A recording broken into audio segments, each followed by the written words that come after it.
ظالم جس وقت ظلم کرتا ہے نا، اس وقت وہ یہ سمجھ بیٹھتا ہے کہ میں ہمیشہ اسی طاقت میں رہوں گا۔ ظالم جب ظلم کرتا ہے تو وہ سمجھتا ہے کہ شاید یہی قوت، یہی طاقت، یہی جوانی، یہی اقتدار یہ قائم رہے گا، لیکن کبھی ظلم کا راج قائم رہ سکا نہیں، رہتا ہی نہیں۔ یزید نے ظلم کی حد کر دی، جب تخت حکومت میں بیٹھا تو ظلم کی حد کر دی، حد کر دی اس نے سمجھا تھا کہ شاید یہ اقتدار میرے پاس رہے گا، شاید یہ تخت جو میں نے سجایا ہے اس پہ سجا رہوں گا، بنا رہوں گا، قائم رہوں گا۔ اسے سمجھ نہیں نہ آئی کہ حکومتیں ظلم سے نہیں عدل سے قائم رہتی ہیں۔ میرے عمر فاروق رضی اللہ تعالیٰ عنہ کی حکومت عدل سے قائم تھی تو 12 سال قائم رہی، 12 سال قائم رہی، اور عمر چلے گئے، عدل کرتے کرتے چلے گئے۔ میں اگلے جمعے بیان کروں گا حضرت عمر کے بارے میں۔ جناب عمر چلے گئے، عدل کرتے کرتے دنیا سے رخصت ہو گئے، لیکن مدینے کی گلی سے بھی جا کے پوچھو گے تو عمر کے عدل کی گواہی دے گی۔ مدینے کی گلی اور مٹی بھی کہے گی کہ عمر عادل تھا۔ یزید نے ظلم کیا نا، پورے 4.5 سال رہا، لیکن اس کا خیال تھا کہ میں جمع رہوں گا، بنا رہوں گا، رہ سکا نہیں، رہ سکا، کیونکہ اللہ غافل ہے، اللہ کو پتہ ہے۔ اور ایک اور بات بھی، ایک اور جملہ بھی کہنے لگا ہوں، اسے بھی یاد رکھیے گا، ظالموں کو مددگار بھی مل جاتے ہیں، ظالموں کو مددگار بھی مل جاتے ہیں، بلکہ ظالموں کے مددگار زیادہ ہوتے ہیں، بدی جلدی پھیلتی ہے، گناہ جلدی پھیلتا ہے، ظالموں کے مددگار زیادہ ہوتے ہیں۔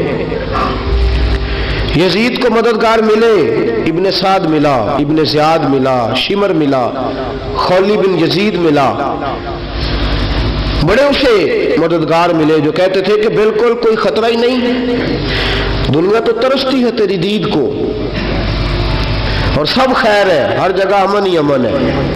یزید جب ظلم کر رہا تھا تو سمجھتا تھا مجھے کوئی نہیں پوچھے گا، کوئی میرے قریب نہیں آئے گا، لیکن یارو اس تک دنیا کا کوئی بندہ تو نہیں پہنچ سکا، لیکن اللہ کا قہر تو پہنچ گیا نا، اللہ کے انصاف کا ہاتھ تو پہنچ گیا نا، رب تو ہے نا دیکھنے والا۔ عبید اللہ ابن زیاد کے دربار میں جب سیدنا امام حسین کا کٹا ہوا سر پہنچا نا، اس نے ایک چھڑی پکڑی، اور چھڑی پکڑ کے نا تو امام حسین کے لبوں پہ مارنے لگا، کہنے لگا تجھے کہا تھا نا بات مان جا، کٹا ہوا سر تشت میں رکھا ہے، تجھے کہا تھا نا بات مان جا۔ راوی کہتا ہے عبید اللہ ابن زیاد نے چھڑی ماری اور اس نے بے ادبی کی، کہنے لگا تو تھا ہی اس قسم کا، تیرا یہی حال ہونا چاہیے تھا معاذ اللہ۔ حضرت بریدہ اسلمی حضور کے صحابی دربار میں موجود تھے، فرمایا ابن زیاد تو برا ہے، تیرا باپ برا ہے، چھڑی پیچھے کر، کئی بار میں نے ان لبوں کو مصطفیٰ کو بوسے دیکھے ہوئے دیکھا ہے، پیچھے کر، پیچھے کر، ہٹا لے۔ راوی کہتے ہیں کہ 1 2 3 4 5 6 سال گزر گئے، وہی کوفے کا دربار، وہی محل، وہی تخت اور وہی تشت جس میں امام حسین کا سر رکھ کے لایا گیا تھا۔ 6 سال کے بعد مختار ثقفی حکمران بن گیا۔ مختار ثقفی نے کہا کہ میں چن چن کے ماروں گا وہ بندے جنہوں نے امام حسین کو قتل کیا تھا۔ 1 نہیں 2 نہیں 4 نہیں 6000 بندہ مارا اس نے، چن چن کے۔ راوی کہتے ہیں کہ یہ ابن زیاد 30,000 فوج لے کے نہر فرات کے کنارے میدان کربلا کے سامنے آیا اور اس نے جہاد کیا۔ مختار ثقفی نے ابراہیم بن مالک کو بھیجا، فرمایا جاؤ قتل کر کے لاؤ۔ لڑائی شروع ہو گئی، یکم محرم کو ہوئی تو پھر بند ہو گئی، پھر 5 کو شروع ہو گئی، پھر 7 کو شروع ہو گئی، 10 محرم کا دن آ گیا 6 سال کے بعد، وہی ظہر کا وقت آ گیا، وہی عبید اللہ ابن زیاد جس نے امام حسین رضی اللہ تعالیٰ عنہ کو قتل کروایا تھا، وہ گرا ہوا ہے اور زمین پہ گرا ہے، اس کی گردن پہ ابراہیم بن مالک نے پیر رکھا اور اس کی گردن کو کاٹ کے تشت میں رکھا، اور تشت میں رکھ کے جب اس نے کوفہ بھیجا، وہی تخت جس پہ عبید اللہ ابن زیاد نے بیٹھ کے امام حسین کے مبارک لبوں پہ چھڑی ماری تھی، اسی تشت پہ رکھ کے جب اسی عبید اللہ ابن زیاد کا سر سامنے رکھا تو کوفے کے اس دارالخلافہ کے ایک کونے سے ایک بابا بولا اور بول کے کہنے لگا، لوگوں گواہ رہنا میرا رب بڑا عادل ہے، گواہ رہنا اللہ بڑا عادل ہے۔ چیختا ہے، کونے سے پکارتا، کہتا لوگوں عدل ہو گیا، انصاف ہو گیا، عدل ہو گیا، انصاف۔ دیکھو دیکھو، جب حسین کا سر آیا تھا، ابن زیاد نے گستاخی کی تھی تو کونے سے آوازیں نکلنے لگی تھی کہ زیاد برا ہے، حسین اچھا ہے۔ آج ابن زیاد کا سر آیا ہے، آواز پھر کونے سے نکلی ہے، لیکن آواز کیا گونج رہی ہے؟ آواز پھر وہی گونج رہی ہے، ابن زیاد برا تھا، حسین کو اللہ نے بڑی عزت عطا فرما رکھی۔ مکافات عمل، مکافات عمل، اللہ غافل نہیں ظالم جو کام کرتے، اللہ غافل نہیں۔ 6 سال کے بعد وہی دن، وہی وقت، وہی گھڑی، وہی لمحہ، وہی سارا نظام، وہی دربار، انسان ڈرتا نہیں، انسان باز آتا، عبرت پکڑتا۔ ابن زیاد اس وقت کہتا تھا کہ میں جاؤں حسین کے پاس، یہ میں جو ہوتی ہے یہ مروا دیتی ہے۔ شیطان نے کہا تھا انا خیر منہم، میں بہتر ہوں، بس ختم ہو گیا، ختم ہو گیا۔ ابن زیاد قتل ہوا، وہی تاریخ، وہی زمانہ، اللہ کریم نے اس کو ذلت کی موت دی، مرا، اور 30,000 فوج لے کے نکلا تھا، پھر بھی بچ سکا نہیں۔ یہ ابن زیاد کا حال ہوا۔ ابن سعد صحابی کا بیٹا تھا، نبی پاک علیہ السلام کے پیارے صحابی کا بیٹا تھا، جناب سعد بن ابی وقاص کی اولاد تھی۔ لیکن یاد رکھنا، اگر ایک صحابی کا بیٹا یزید بن سکتا ہے تو دوسرے کا ابن سعد بھی بن سکتا ہے۔ اور صرف یوں ہی توجہ نہ کیا کرو، ابو جہل کا بیٹا بھی تو صحابی رسول بن گیا تھا نا۔ یخرج الحی من المیت ویخرج المیت من الحی، رب فرماتے ہیں میں زندوں سے مردے اور مردوں سے زندے نکال دیا کرتا ہوں۔ میں کبھی کبھی کعبے کے اندر بت بھی رکھوا دیتا ہوں، گھر میرا اور میرے ہی شریک اس گھر کے اندر راج کرتے رہتے ہیں، میری بے نیازی ہے، کچھ کا کچھ کر دیتا ہوں۔ ابن سعد مختار حکمران بنا تو مختار ثقفی نے ابن سعد کے بیٹے حفص کو بلایا، اور مزے کی بات یہ ہے کہ مختار جو بعد میں حکمران بنا نا، بڑی یاری تھی اس کی ابن سعد کے ساتھ۔ جتنے قاتلان امام حسین تھے وہ کوفہ چھوڑ کے بھاگ گئے، دوڑ گئے۔ اور ایک بات یاد رکھنا، ظالم بزدل ہوتا ہے، ظالم بزدل ہوتا ہے، اس کے اندر وہ اطمینان نہیں ہوتا، تو ڈر لگتا۔ بھاگ گئے سارے کوفہ چھوڑ کے، لیکن ابن سعد نے کہا مختار میرا یار ہے، مجھے کچھ نہیں کہے گا۔ اس کے گھر والوں نے سمجھایا کہ تو دوڑ جا، تیرا تو ظلم بھی بہت زیادہ ہے، دوڑ جا تو۔ اس نے کہا نہیں میرا یار ہے، مجھے کچھ نہیں کہے گا۔ اس نے کہا تو نبی پاک کے نواسوں کا نہیں بنا تو تیرا یار تیرا بنے گا، تو رسول پاک علیہ السلام کے خاندان کا نہیں بنا، ان کا تو نے احترام نہیں کیا، یاری کا۔ اس نے کہا نہیں مجھے کچھ نہیں کہنے والا، تم چھوڑو اس بات کو۔ حفص کو پیغام بھیجا، بیٹا آیا۔ مختار نے کہا تیرا باپ کدھر ہے؟ اس نے کہا جی ابا جی اب باہر نہیں نکلتے، بس گھر کے کونے میں بیٹھ کے اللہ اللہ کرتے ہیں۔ اس نے کہا اچھا کیا کرتے ہیں؟ کہا جی گوشہ نشین ہو گئے۔ اس نے کہا اب تیرا باپ گوشہ نشین ہوا ہے؟ اب گوشہ نشین ہوا ہے؟ بھیڑیے سے لومڑی نے کہا کہ جاؤ شکار کر لو، تو بھیڑیا کہنے لگا بوڑھا ہو گیا تھا نا، بھیڑیا کہنے لگا نہیں میں نیک ہو گیا ہوں، میں نے شکار کرنا چھوڑ دیا ہے۔ میں کسی جانور کو تنگ نہیں کرتا، تو لومڑی کہنے لگی نہیں بادشاہ سچی بات کر، اب تجھ سے دوڑا ہی نہیں جاتا، اب شکار پکڑا جاتا، اب تجھ سے دوڑا نہیں جاتا، پکڑا، اب تیرے اندر آج بھی طاقت آئے تو تو کم کرے نہ، تو اب بھی چھوڑنے والا، اب تجھ سے دوڑا نہیں جاتا۔ ملا رومی فرماتے ہیں بوڑھا ہو کے تو بھیڑیا بھی نیک ہو جاتا ہے۔ کہا کہ جاؤ تمہیں بلا رہا ہے، کہا نہیں جی میرے ابا جی نا آپ اندر رہ کے اللہ اللہ کرتے، اس نے کہا اسے اللہ اللہ یاد آئی ہے، اب اللہ اللہ یاد آئی ہے، کچھ گناہ ایسے ہیں جو رب معاف نہیں کرے گا۔ فرمایا وہ جتنی مرضی نمازیں پڑھے، جتنے مرضی روزے رکھے، جتنی مرضی نفل پڑھے، سارا کچھ کر لے، لیکن اللہ کبھی حسین کے گستاخ کو معاف نہیں کرے گا، کبھی نہیں معاف کرے گا، اس لیے کہ جو حسین کا بے ادب ہے وہ دراصل رسول پاک کا بے ادب ہے، اللہ اسے معاف کرے گا۔ ظالم نے اس نے ظلم کیا، ابھی 6 سال ہی تو گزرے تھے، 6 سال ہوئے صرف۔ ابن سعد بھیجا بیٹے کو، کہا جا اب اپنے باپ کو جا کے کہا تجھے مختار بلاتا ہے، بات سنے آ کے۔ ڈر گیا، میں نے کہا ظالم بزدل ہوتا ہے، کہنے لگا اس سے جا کے کہو میں نہیں آ سکتا، بیمار ہوں۔ اس نے کہا چلو وہ نہیں آ سکتا تو ہم تو جا سکتے ہیں نا، ہم تو جائیں گے نا۔ ابن سعد نے بھیجے 10-12 بندے، فرمایا جاؤ زندہ نہ لے کے آنا میرے پاس، میرے پاس زندہ نہ لے کے آنا۔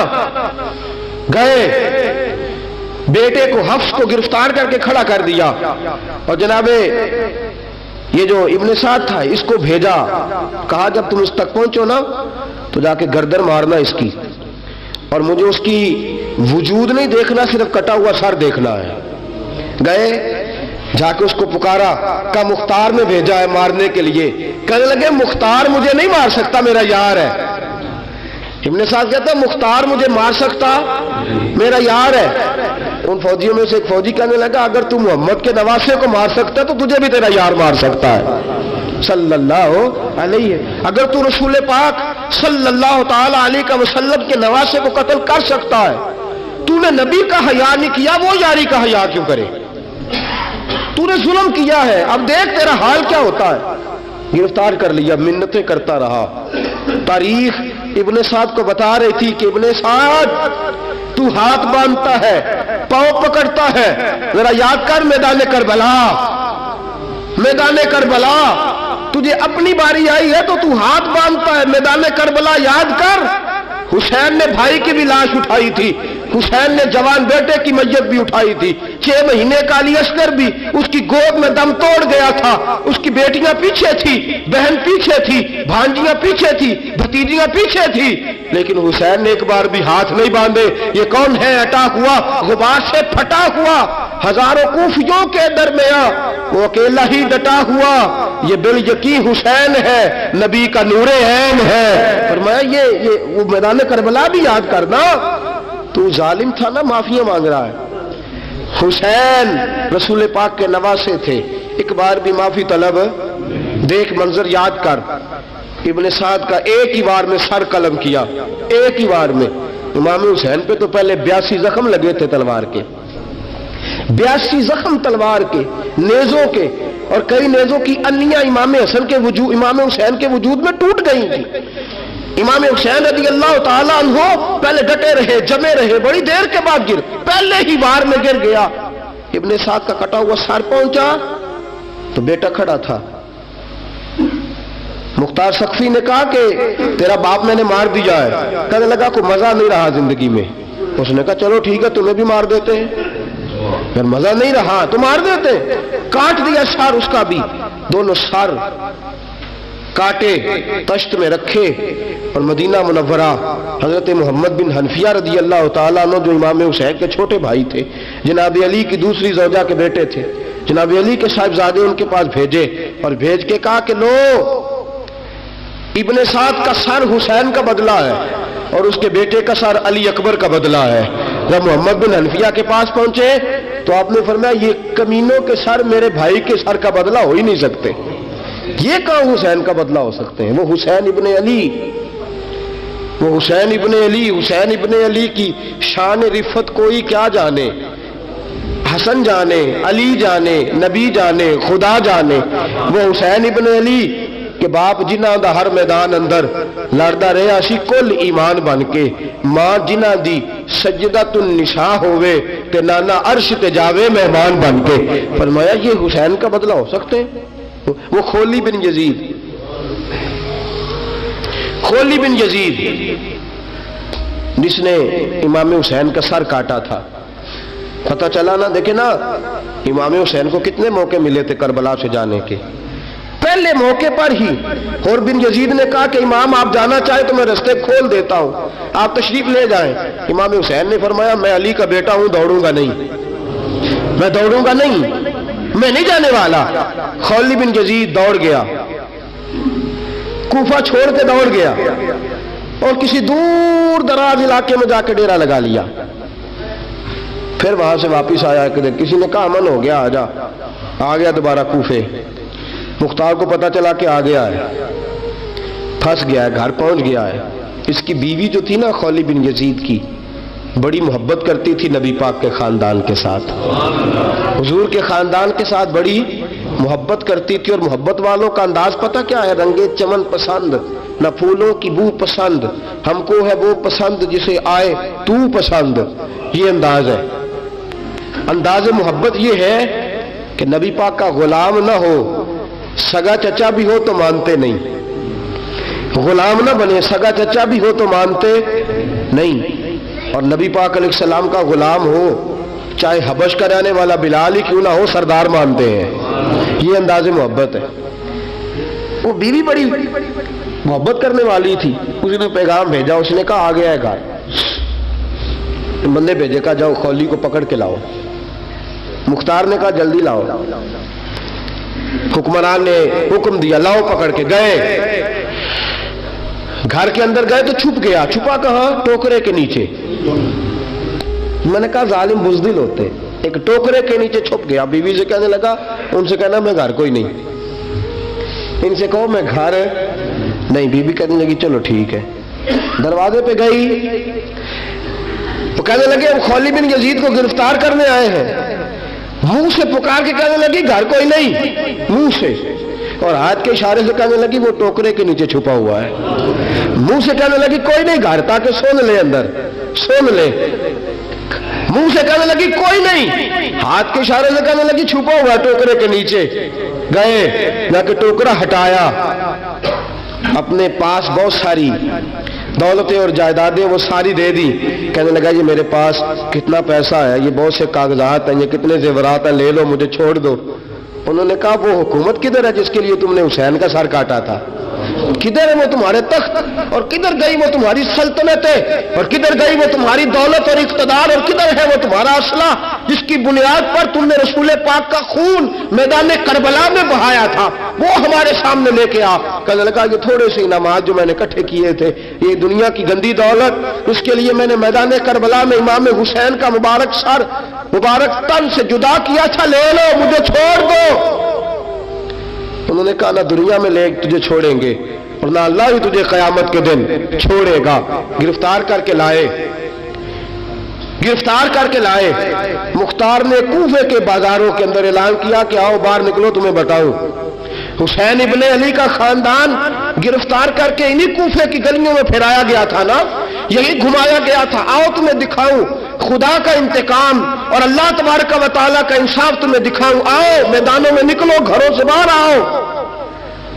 مختار ثقفی اگرچہ بندہ آباد میں یہ بھی ٹھیک نہ نکلا، لیکن بعض اوقات میرے نبی پاک علیہ السلام نے فرمایا اللہ اپنے دین کا کام اپنے نافرمان سے بھی لے لیا کرتا ہے، اس نے کام لینا ہو فاسق سے بھی لے لیتا ہے۔ اللہ نے لے لیا کام، نکلو میدانوں میں، نکلے باہر، چوک بھر گئے، گلیاں بھر گئیں، کوفے کے محلات بھر گئے۔ مختار نے کہا لوگوں 6 سال پہلے کی تاریخ بھی ذہن میں رکھنا، اور آج کا دن بھی تم کبھی مجھے وہ خولی بن یزید ہے کہ یہ نعرے لگاتا تھا کوفے کی گلیوں میں کہ میں نے حسین کا سر کاٹا ہے، میں نے حسین کا سر کاٹا۔ تمہارے سامنے کھڑے، پوچھو پوچھو اس سے پوچھا بھی تو نے حسین کا سر کاٹا؟ کہنے لگا جی میں نے تو بالکل نہیں کاٹا تھا، میں تو انعام کے لیے نعرے لگاتا تھا، میں نے تو نہیں کاٹا۔ اس نے کہا چلو ابھی کرتے ہیں تیرا بندوبست۔ زخم لگائے، زخم لگائے، تلوار کے ساتھ اس کے وجود پر زخم لگائے، اور جب نڈھال ہو گیا، خون بہ گیا، زمین پہ گر گیا، تو مختار نے کہا اس کے وجود کو آگ لگا دو، زندہ کو جلا دو۔ جب وہ جل رہا تھا راکھ اڑ رہی تھی، لوگ کہہ رہے تھے کہ دیکھو یاد رکھنا اللہ نے رسی ڈھیلی کر دی تھی، اب رب نے رسی کھینچی ہے، تو دیکھو خدا سے بڑا کسی کا انصاف نہیں ہے۔ کس انداز میں امام حسین کے قاتل کو شمر ذل جوشن، میں نے کہا تھا 10 محرم کے دن جب مختار کے لوگ اس کے پیچھے بھاگے تو مدینہ منورہ تک گیا، حضرت امام زین العابدین سے بھی ملا، انہوں نے پانی بھی پلایا، کہنے لگا امام صاحب لگتا ہے آپ نے مجھے پہچانا نہیں۔ فرمایا میرا سارا گھر اجاڑ دیا، میں تجھے بھول سکتا ہوں؟ کہا پھر پانی کیوں پلایا ہے؟ فرمایا بند کرنا تمہارا کام ہے اور دشمنوں کو پلا دینا یہ ہمارے خاندان کا رواج ہے۔ فرمایا میں نے میرا سارا گھر اجاڑ دیا، تجھے کبھی بھول سکتا ہوں؟ بھول ہی نہیں سکتا، لیکن چونکہ ہمارے گھر کا کوئی مزاج ہی تھوڑا منفرد ہے، ہمارا کوئی انداز ہی تھوڑا مختلف ہے۔ شمر دوڑتا امام زین العابدین سے کہنے لگا پناہ، مجھے پناہ ملے گی؟ آپ نے فرمایا جیسے اللہ پناہ نہ دے اسے بندہ بھی نہیں دے سکتا، تیرے پاس اب چارہ کوئی نہیں، اس لیے کہ اب تجھے دیکھے نا، یاد رکھنا ظالم دوڑتے ہیں نا، جب ظالم دوڑتے ہیں تو پناہ مانگتے پھرتے ہیں، جب ان کا توتی بولتا ہے تو کہتے ہیں ہم چما دیگرے نیست، ہمارے جیسا کوئی اور ہے ہی نہیں، اور جب رسی کھینچتا ہے اللہ تو پھر بھاگے پھرتے ہیں گلیوں اور بازاروں میں، دوڑے پھرتے ہیں۔ اس لیے کہتے ہیں کہ ڈر کے رہنا چاہیے، ڈر کے۔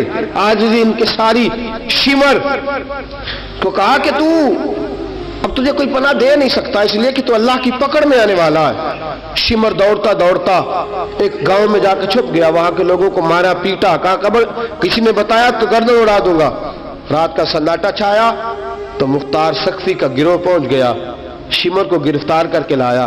مختار سقفی نے کہا کہ اس کے نا ہاتھ اور پیر باندھو، یہ پانی بند کرتا تھا میرے امام کے بچوں پر، یہ پانی بند، اور نعرے لگاتا تھا، کھڑا ہو کے کہتا تھا کہ امام پانی جانوروں کو دوں گا، درندوں پرندوں چرندوں کو دوں گا، لیکن اگر علی اصغر مانگے گا تو پھر نہیں دوں گا، علی اکبر مانگے گا تو پھر نہیں دوں گا، عباس مانگیں گے تو پھر نہیں دوں گا، اگر زین العابدین مانگیں گے تو نہیں دوں گا، سکینہ شہربانو اور زینب کو پانی نہیں ملے گا، باقی ساری کائنات پیے گی، آپ کو نہیں ملے گا۔ یہ وہی شمر تھا، گرفتار کر کے لایا، 3 دن تک پیاسا رکھا اور زبان اتنی لمبی باہر نکل آئی، العطش العطش کی آوازیں بلند کرنے لگا۔ کہا جناب اس کا کرنا کیا؟ کہا اس کے ہاتھ باندھ دو، پیر باندھ دو، اور جو بھوکے کتے ہیں نا، جن کو کئی دنوں سے میں نے بھوکا رکھا ہوا ہے، وہ کتے اس پر چھوڑو، اور جب کتے اس کا گوشت نوچے تو کوفے کے بازاروں میں اعلان کرنا کہ جو نبی پاک کی اہل بیت کا گستاخ ہو اسے اسرائیل بھی جان نکالنے نہیں آتے۔ کتے نوچتے ہیں، تڑپتا ہے لیکن جان نکلتی۔ کہا آؤ دیکھو آ کے یہ ہے میت کسی بے ادب کی، منہ دکھانے کے قابل نہیں ہے، ان کے دشمن پہ لعنت خدا کی، رحم پانے کے قابل نہیں ہے۔ فرمایا دیکھو جان بھی نہیں نکل رہی۔ فرمایا یہ وہ ہے جس کو 2 گز زمین بھی نہیں مل سکی، کتوں کے پیٹوں میں اسے جگہ ملی ہے، یہ وہ تھا۔ تو جناب امام حسین رضی اللہ تعالیٰ عنہ کے خاندان پہ پانی بند کرنے والا تھا۔ میرے عزیزو دیکھو، رب فرماتا ہے کہ میں کبھی کسی ظالم سے غافل نہیں